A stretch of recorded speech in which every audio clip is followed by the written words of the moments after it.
is that he remained true to the values that he learned in his father's home. Remember, he left his home when he was 17. He's been a slave. He's been in prison. He's now the prime minister of Egypt, second only to Pharaoh. Uh, and he's basically, and no, he's in the midst of Egyptian culture. He's right in the middle of it.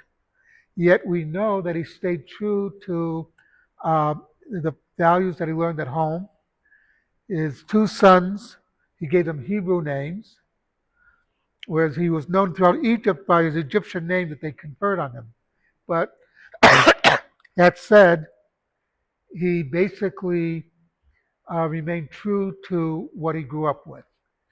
And in Hanukkah, the connection there is, of course, that the Hashmonaim, the original Hashmonaim, were true to Yiddishkeit.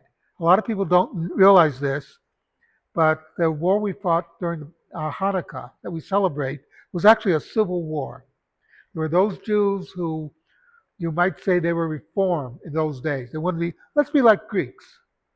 They would do everything like Greeks. Let's get into the culture. And then there were the other Jews, what were called Hasidim, or the followers of the Hashmonaim, who said, no, we're Jewish. We're not Greeks. Um, so basically, what Hanukkah is coming to teach us, what Yosef is coming to teach us.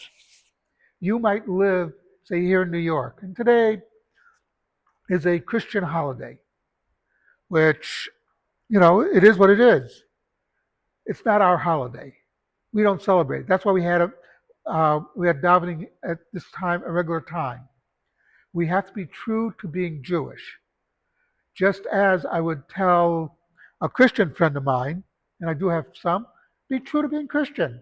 There's nothing, I know that this is what you are, and I'm totally at peace with that, as long as you don't come up to me and demand that I be like you. Where this different? And there are big theological debates, but we don't get into that. The important thing is that as for us as Jews, we have to maintain our Yiddishkeit, maintain our Jewishness. And as long as we do that, we will continue. I always tell the story of the synagogue where my wife and I got married. It was in Tzfat, the Abuhav. And there's the Kisei Eliyahu, the Elijah's chair, where the sandak or the godfather sits holding the baby while he's getting his Brit Milah. Above that chair is a memorial for the Jews who were murdered in Europe. And I was looking at it, and the shamus, the caretaker of the show, said, you know why we did that? We did that on purpose. It's not an accident. We are telling our enemies, you didn't just not kill us. Not only did we survive the war, through the Holocaust, we survived as Jews. We're going to continue to do Brit Milah. We're going to continue to be Jewish. And that is the important lesson of both Hanukkah and this